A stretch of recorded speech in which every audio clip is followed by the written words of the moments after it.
and more diverse kinds of games coming out. So games that are really like pushing our cultural expectations of what games are.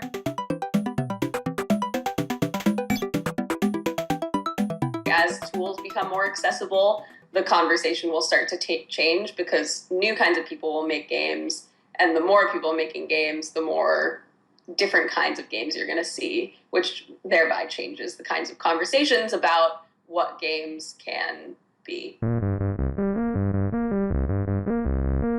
Je pense qu'il y a vraiment un mouvement de fond en ce moment dans la création de jeux vidéo, en particulier par des femmes et des jeunes femmes. Für mich ist es ganz, ganz wichtig als Direktor, dass halt wirklich irgendwie Frauen auf der Bühne sind. Und das ist nicht nur deswegen, weil ich so denke, sondern es ist einfach Pflicht. Es muss einfach sein. Man muss einfach für Diversität sorgen.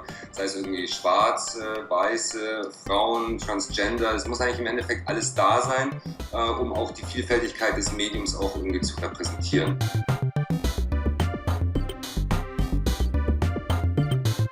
Ich habe auf jeden Fall schon einige Frauen irgendwie eingeladen. Naomi Clark habe ich eingeladen. Winnie Song haben wir eingeladen, großartig talentierte Game-Entwicklerin, die hat ein tolles Spiel gemacht, das heißt Bad Blood. Dann haben wir Sabine Harrer wird kommen, Jana Reinhardt aus Deutschland wird kommen. Nina Freeman hatten wir letztes Jahr da. Nina Freeman, si on la suit sur Twitter, on voit que c'est une geek qui parle de Final Fantasy, qui joue à Splatoon pendant son week-end, c'est-à-dire des jeux très colorés, très marqués gamer. Si on regarde ce que sont ses premières créations, c'est des choses assez intimes et autobiographiques.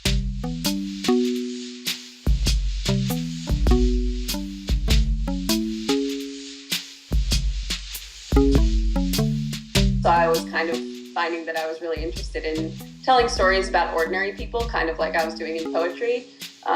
So keeping things very real and true to stuff that might happen in my life or anyone's life.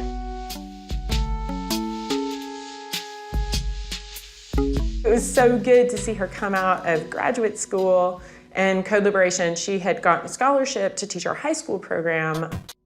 Code Liberation is an organization that teaches games programming to women for free. Learning programming can be really intimidating for a lot of people, and it can seem even insurmountable. So we wanted to kind of be teachers who could lower that barrier of entry and show women like, oh no, coding isn't, it isn't impossible to learn. Like you can do it, there are resources, we can be your resources, and also the internet is a huge resource and there are books, etc. And as far as accessible platforms go, you can download Unity for free, Twine is free, GameMaker is also free, I think.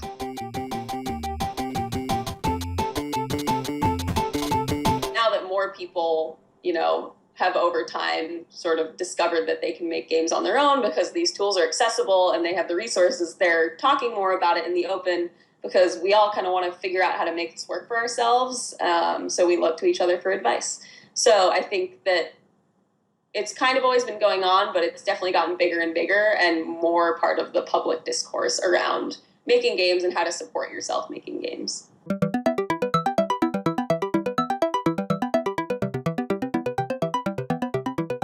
On voit là quelques personnages, la personne de Nina Freeman qui regroupe, qui passe comme ça d'une culture jeu vidéo traditionnelle mainstream qui passe par l'underground, les questions de genre, le semi-mainstream indépendant.